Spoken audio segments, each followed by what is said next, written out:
So let's get started. In today's session, we are going to have a introduction about the data science. What is data science and what kind of job responsibilities the data scientists have and all. We are going to have this kind of things in today's session. Okay. So let's get started. First of all, with the data science, what data science exactly is, and आज के time पे ही data science का इतना ज़्यादा basically craze and hype क्यों create हो रहा है into the market. आज के टाइम पे ही डेटा साइंस का इतना ज्यादा हाइप क्यों है, आज के टाइम पे ही डेटा साइंस इतनी ज्यादा फेमस एंड पॉपुलर क्यों होती चली जा रही है. पहले के टाइम पे हमारे लिए data science and machine learning आज का कंसेप्ट नहीं है. Data science and machine learning बहुत ज्यादा पुराना कंसेप्ट है, लेकिन आज के टाइम पे इतना ज्यादा हाइप इसलिए बनता जा रहा है इसका जस्ट बिकॉज आज के टाइम पे हमारे पास हार्डवेयर ऐसे आ रहे हैं जो बहुत ही ज्यादा फास्ट प्रोसेसिंग कर पा रहे हैं, और आज के टाइम पे हम जो डेटा जनरेट करते हैं वो अमाउंट में बहुत बहुत बहुत ज्यादा ह्यूज है. लेट्स से अगर मैं आपको बेसिकली बताऊं कि number of tweets on Twitter in a minute, अगर आप ये भी काउंट करो कि number of tweets on Twitter per day, desktop post या and all, see per day, number of Twitter tweets per day. Basically you can see कि अगर आप देखने जाओगे ना कि per day आप ये तो लिमिट शो कर रहा है, लेकिन एग्जैक्टली बिलियंस में हमारे लिए वो नंबर आएगा, क्योंकि एक मिनट में ही हमारे लिए यहाँ पर तो ये पर पर्सन अलाउड कर रखा है कि 24 पर डे अलाउड है, लेकिन it is not showing that data which I want to show to you guys. क्योंकि आज के टाइम पे आप जो डेटा जनरेट करते हो ना वो बहुत ज्यादा ह्यूज इन अमाउंट है. और डेटा होता क्या है, बस डेटा पॉइंट्स यानी काफी सारी वैल्यूज रिगार्डिंग समथिंग. डेटा जो होता है वो हमारा बेसिकली मीनिंगलेस थिंग होती है. डेटा का कोई भी मीनिंग नहीं होता है, उसकी कोई भी आप मतलब नहीं निकाल सकते. और डेटा साइंटिस्ट की जॉब रिस्पॉन्सिबिलिटी क्या है? Mr. saying this is the starting of data science. Yes, yes, yes. So basically meaning, आपके डेटा का कभी कोई मीनिंग नहीं होता है. डेटा अगर मैं आपको शो कर दूंगा तो वो डेटा आपके लिए जरा सा भी अंडरस्टैंडेबल नहीं होगा. उस डेटा का आप कोई भी एक लॉजिकली मीनिंग एंड ऑल नहीं निकाल सकते. डेटा साइंटिस्ट की एक्चुअल जो जॉब रिस्पॉन्सिबिलिटी या डेटा इंजीनियर कह लो या डेटा एनालिस्ट कह लो या जो भी कह लो इससे रेलिवेंट चीजें, इनकी जो रिस्पॉन्सिबिलिटीज होती है वो होती क्या है? इन डेटा पॉइंट्स में से ये जो हमारा पूरा का पूरा डेटा सेट हमारा बन के या जितना भी बड़ा ह्यूज अमाउंट ऑफ डेटा हमारे पास अवेलेबल है उसके वो इनसाइट्स गेट करते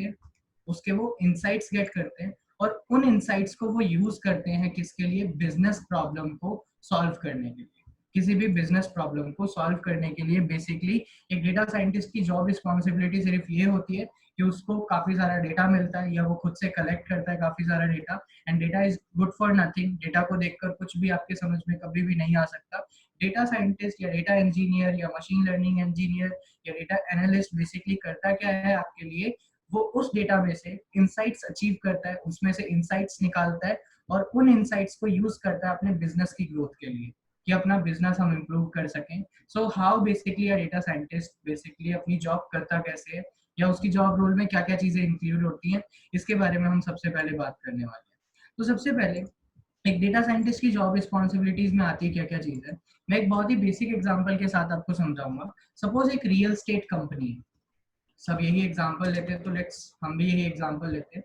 सपोज एक रियल स्टेट कंपनी है जो बेसिकली जिस रियल स्टेट कंपनी का काम है सिर्फ और सिर्फ क्या करना? प्रॉपर्टीज के अंदर इन्वेस्ट करना. दिस इज द जॉब या कोर रिस्पॉन्सिबिलिटी या बेसिकली यही उस कंपनी के अंदर होता है. सिर्फ वो क्या करते हैं? वो इन्वेस्ट करते हैं प्रॉपर्टीज के अंदर. वो इन्वेस्ट करते हैं किसके अंदर?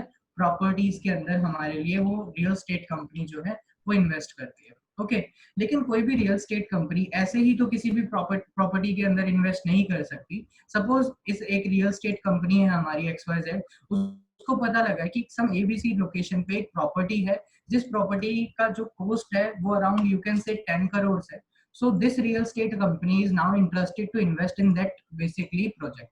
ये इसके अंदर इन्वेस्ट करने के लिए रियल स्टेट कंपनी इंटरेस्ट दिखा रही है कि इतना बड़ा अमाउंट अगर इसमें मैं इन्वेस्ट कर रहा हूँ तो डेफिनेटली इस पे प्रॉफिट भी बहुत ज्यादा ही आने वाला है. डेफिनेटली इसमें हमारा प्रॉफिट भी बहुत ज्यादा ही आने वाला है. लेकिन कोई भी रियल एस्टेट कंपनी हो या कोई भी कंपनी हो, किसी भी कंपनी में ऐसे डायरेक्टली डिसीजन नहीं लिया जा सकता है. अगर कोई भी कंपनी बिना किसी डेटा को या पास्ट की चीजों को एनालाइज करे बिना कोई भी डिसीजन लेती है तो हमेशा रिस्क बहुत ज्यादा रहता है हमारे लॉस होने का. इसीलिए इस रियल एस्टेट कंपनी के अंदर अगर सपोज यहाँ पर हमारा एक पर्सन है who works for the real estate company. So let's say Krishna is a person who works as data engineer for the real estate company, that is XYZ real estate company. Now what will they do? real estate company will ask this Krishna first कि should they invest in this organization or should they invest in this property or not. वो सबसे पहले हमारे लिए इससे जो हमारी company के अंदर data scientist, data engineer, machine learning engineer and all जो भी है, उसके पास ही ये सारी की सारी बेसिकली रिस्पॉन्सिबिलिटी आएगी कि हमारे को इस प्रॉपर्टी में इन्वेस्ट करना चाहिए या नहीं करना चाहिए. अब एग्जैक्टली अगर मैं बताऊं प्रॉपर्टी में इन्वेस्ट करने के लिए, तो ये जो डेटा साइंटिस्ट होता है ना, या डेटा इंजीनियर होता है, उसकी एक सबसे अच्छी हैबिट होती है, वो होती है लॉट्स ऑफ वाई पूछने.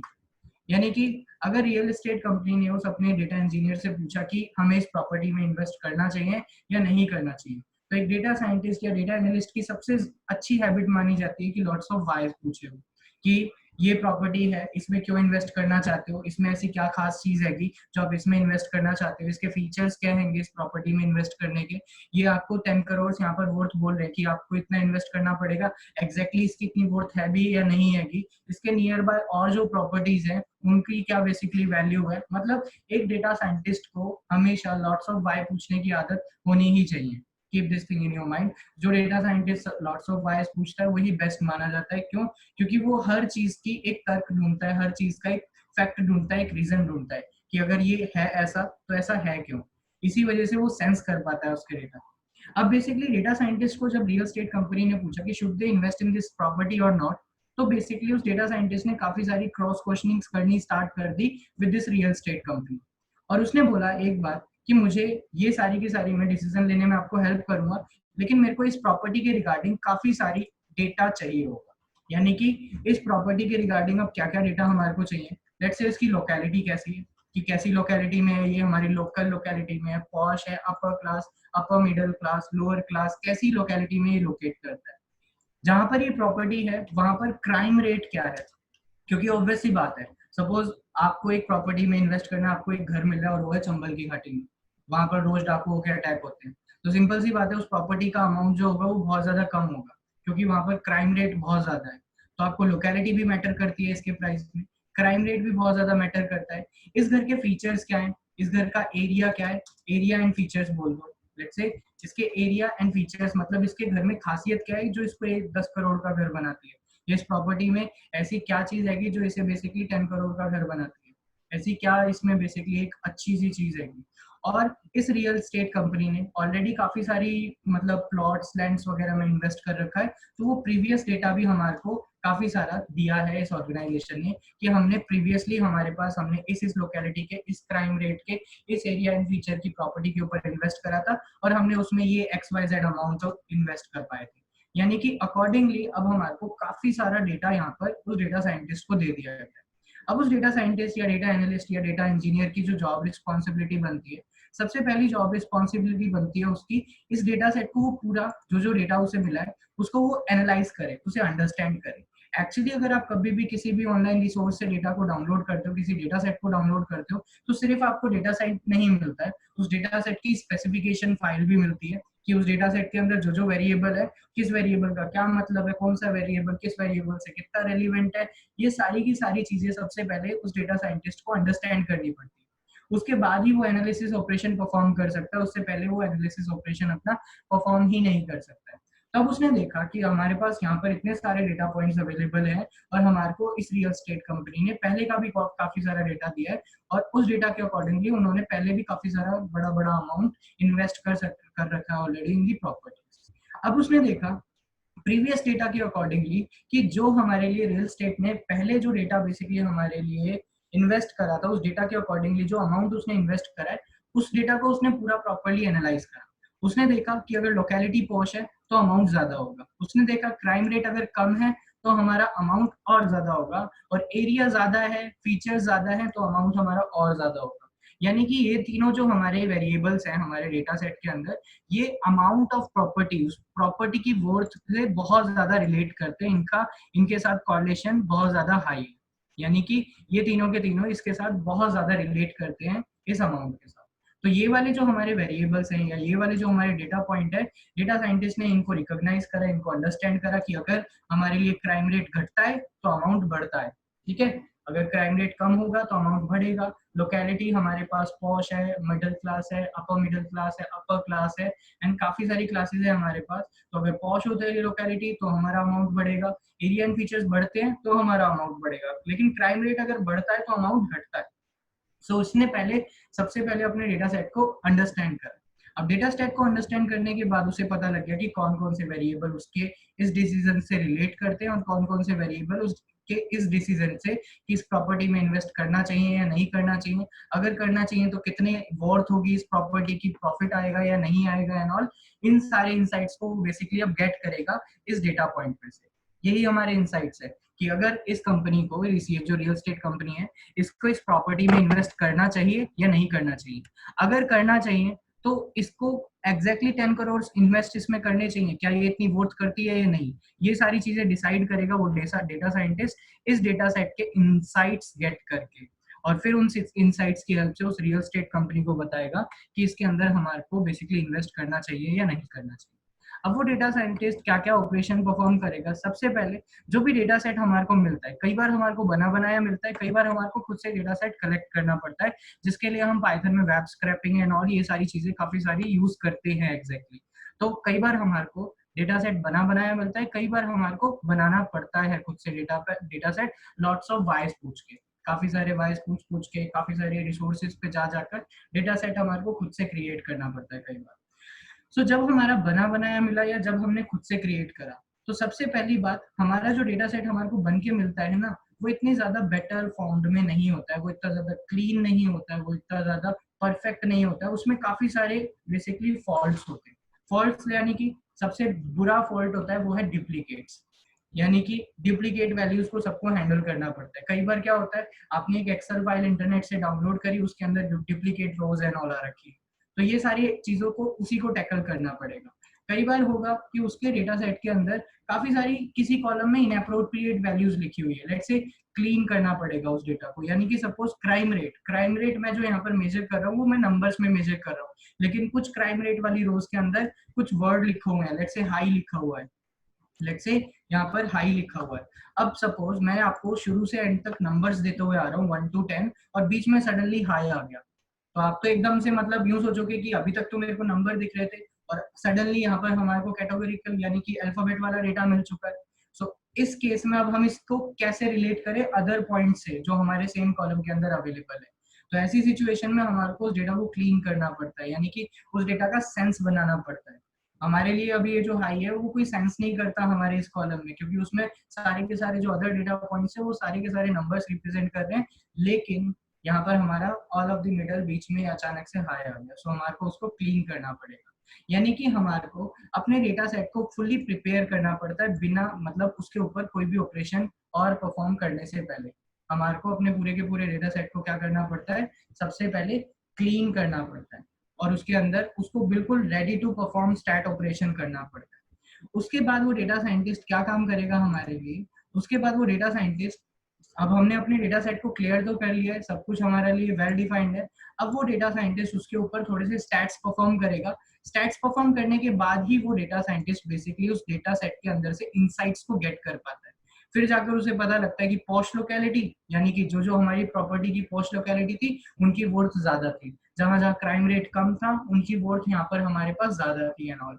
यानी कि अब उसके ऊपर काफी सारे stats operation perform, statistical operations perform करे जाएंगे और उन स्टेटिस्टिकल ऑपरेशंस को परफॉर्म करने के बाद आपको वो चीज मिल चुकी है जिस चीज की आपको डिमांड थी, आपको वो चीज मिल चुकी है जिस चीज की आपको डिमांड थी, और वो थी इनसाइट्स गेट करना। तो हमने इनसाइट्स गेट कर लिए हैं काफी सारे।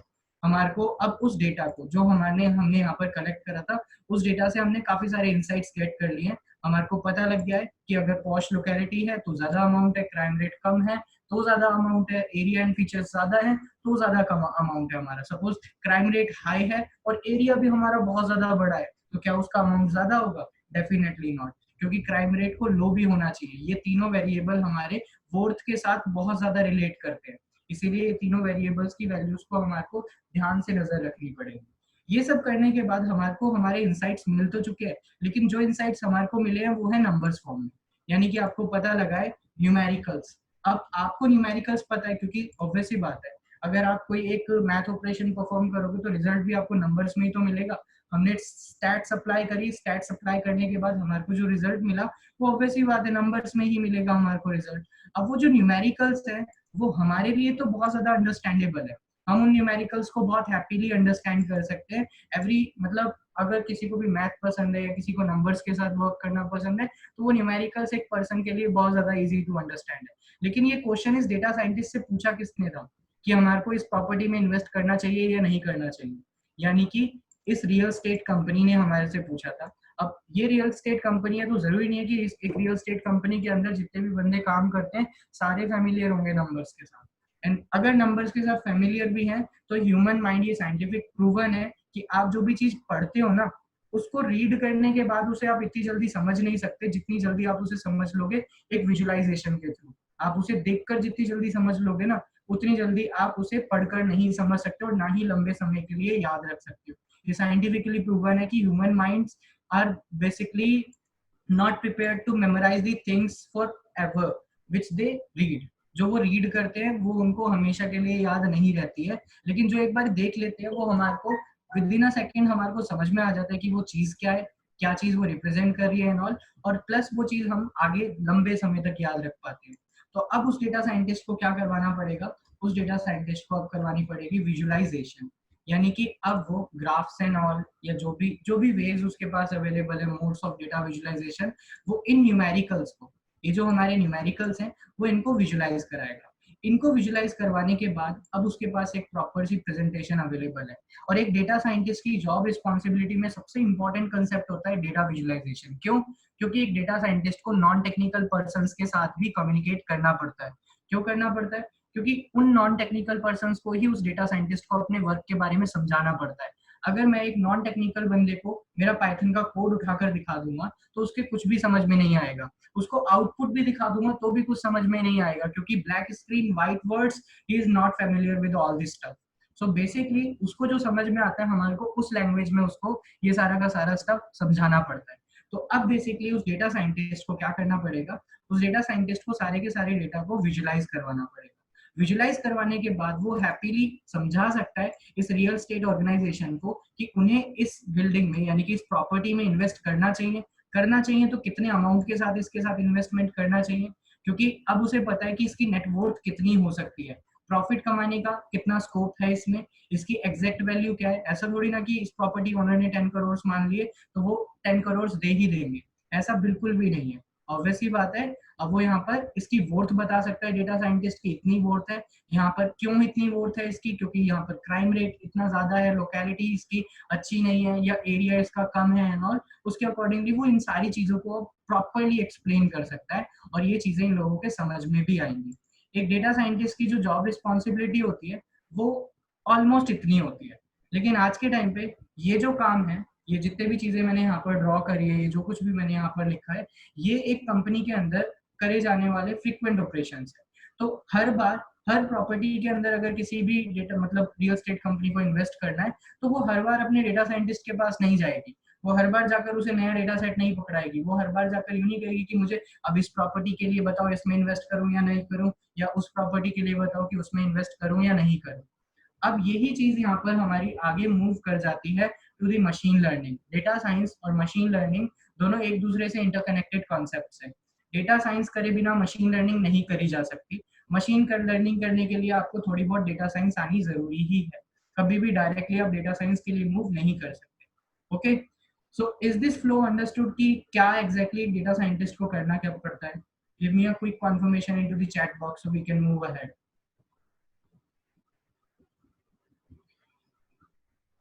Yeah, Devinder is saying yes, Prashant also saying yes, everyone is saying yes. So I think it is understood for all of you guys. Now, this question is very frequently asked question into the organization. So simple सी thing है, जब चीजें again and again हमारे को करनी है, then why don't we automate that stuff?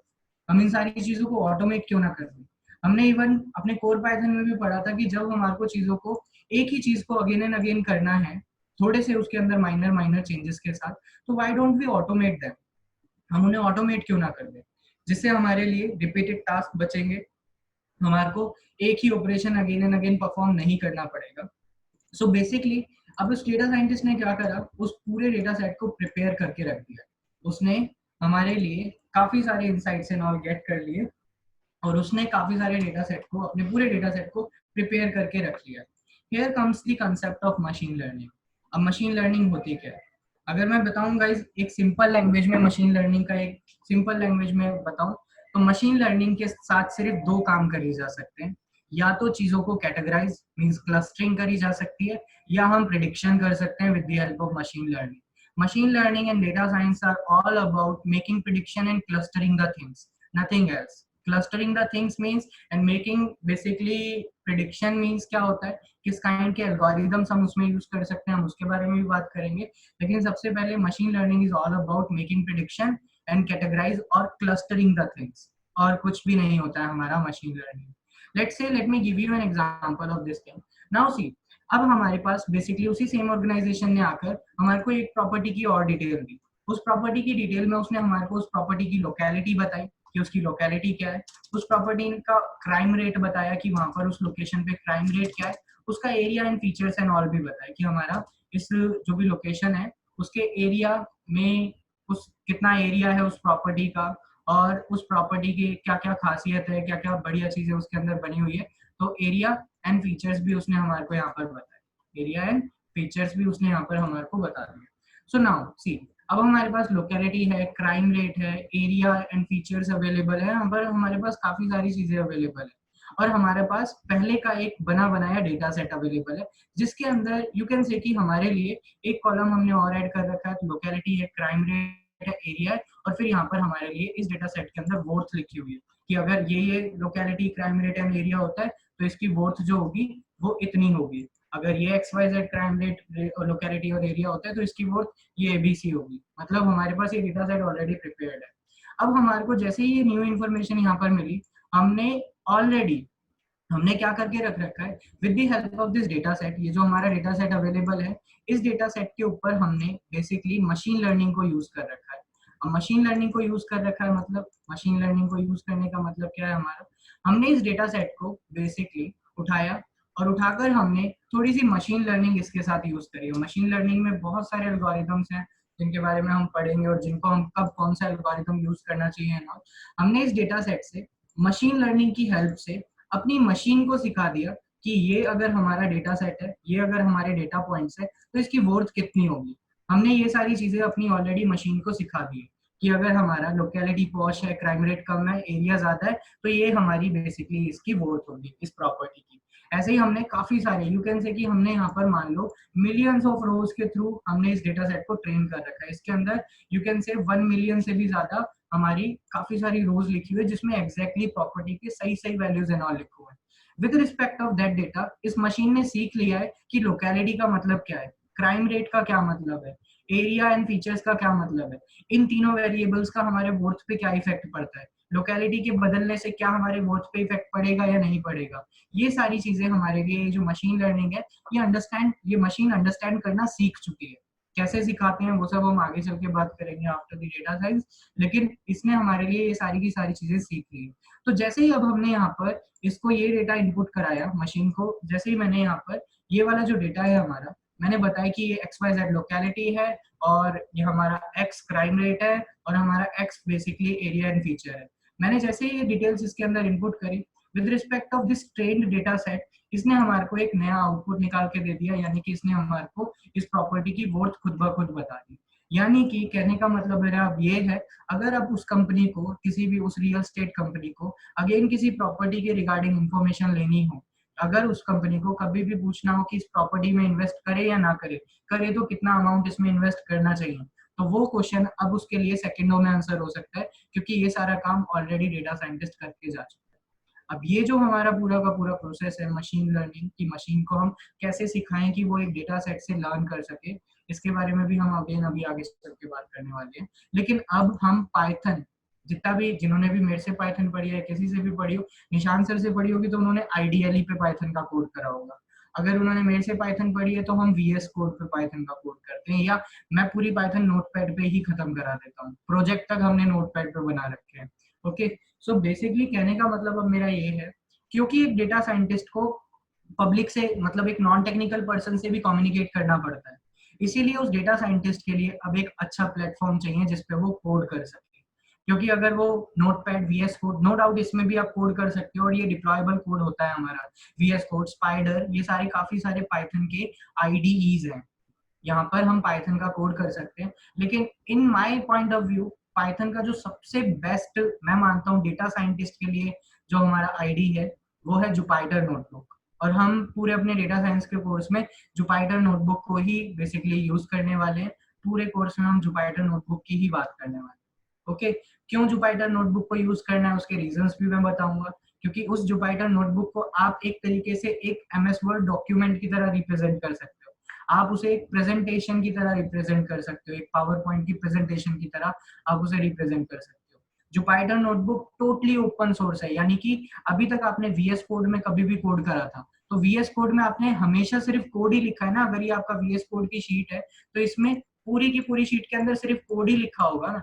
यूं थोड़ी ना कि आपने इस कोड को यहाँ पर लिखा और इधर आपने यहाँ पर इस लोकेशन पे इसका इतना आउटपुट लिखा कर वो दिखा दिया, या यहाँ पर आपने कोई एक एक्सप्लेनेशन के लिए चार्ट यहाँ पर शो कर दिया कोड के जस्ट साइड में। ये नहीं हो सकता वीएस कोड में, स्पाइडर में, किसी में भी नहीं हो सकता ऐसा।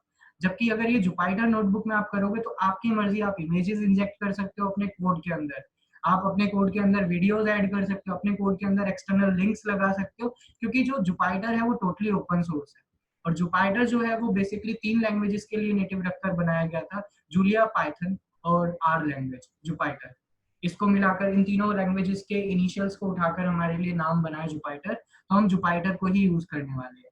Okay guys, is it understood what a data scientist और डेटा इंजीनियर और data analysis basically do? Exactly उनको किस काइंड की प्रॉब्लम्स को आंसर करना होता है। So these kind of problems we are going to answer कि एक बिजनेस को लॉस ना हो जाए। This is the responsibility of a data scientist. Okay,